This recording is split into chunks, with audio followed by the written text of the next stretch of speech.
Assalamualaikum warahmatullahi wabarakatuh. Hai abang dan kakak yang soleh-soleha, bagaimana kabar kalian hari ini? Semoga kalian semua dalam keadaan yang sehat, tetap bahagia dan selalu dalam lindungan Allah Subhanahu wa Ta'ala. Kali ini Ibu Ira akan melanjutkan kembali kisah salah satu sahabat Nabi, yaitu Abdurrahman bin Auf, bagian keempat tentang berdagang di Madinah. Yuk disimak ya. Berdagang di Madinah. Di Madinah, Abdurrahman bin Auf dipersaudarakan oleh Rasulullah Sallallahu Alaihi Wasallam dengan seorang dari kalangan Ansar yang bernama Sa'ad bin Rabi al-Ansari. Sa'ad adalah orang terkaya di Madinah kala itu. Persaudaraan itu pun terjalin kuat di antara keduanya.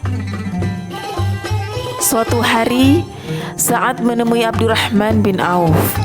Ia berniat menawarkan hadiah sebagai tanda cintanya kepada saudaranya itu. "Saudaraku, aku punya 2 kebun dan 2 istri. Pilihlah kebun mana yang kau suka dan istri mana yang kau mau. Aku akan melepaskannya agar bisa menjadi milikmu," kata Sa'ad kepada Abdurrahman bin Auf. Mendapat tawaran dari saudaranya, Abdurrahman bin Auf menolak dengan sangat halus. Ia tidak mau. Jangan sampai kata-katanya nanti akan melukai hati saudaranya itu. "Terima kasih saudaraku. Semoga Allah memberkahi harta dan keluargamu. Jika engkau tidak keberatan, tunjukkanlah saja kepadaku di mana letak pasar," kata Abdurrahman bin Auf. Penolakan itu dilakukan karena Abdurrahman bin Auf pantang menerima pemberian orang lain. Meski saat itu ia belum termasuk orang yang kaya, ia sudah beranggapan bahwa tangan di atas lebih baik dibandingkan dengan tangan di bawah. Lagi pula Abdurrahman bin Auf adalah seorang pedagang. Bahkan ia juga terkenal sebagai salah satu pedagang sukses dari Mekah sebelum ia berhijrah ke Madinah. Sa'ad kemudian menunjukkan sebuah pasar di Madinah kepada Abdurrahman bin Auf. Pasar itu bernama Pasar Bani Qainuqa.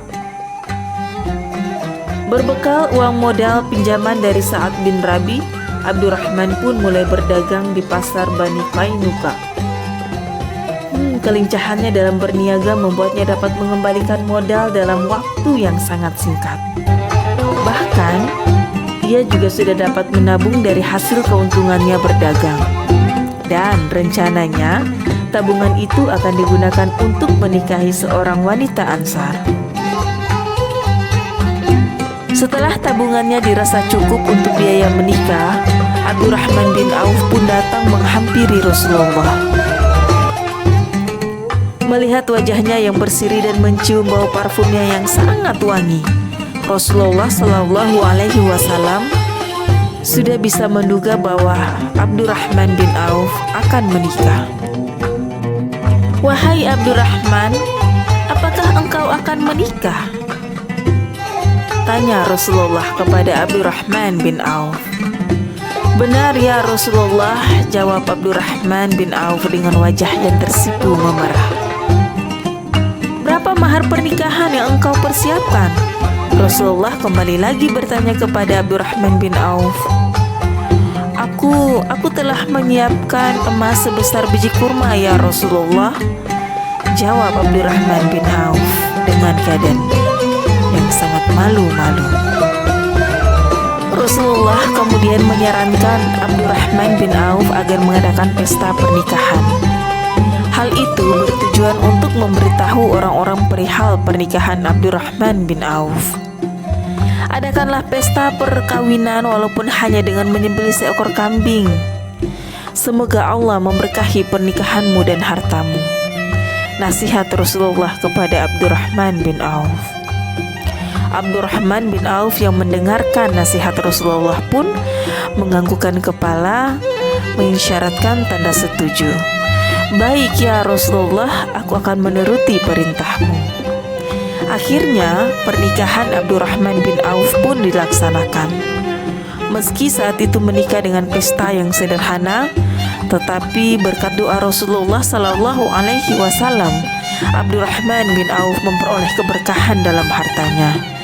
Hingga di kemudian hari, ia menjadi orang terkaya di Madinah.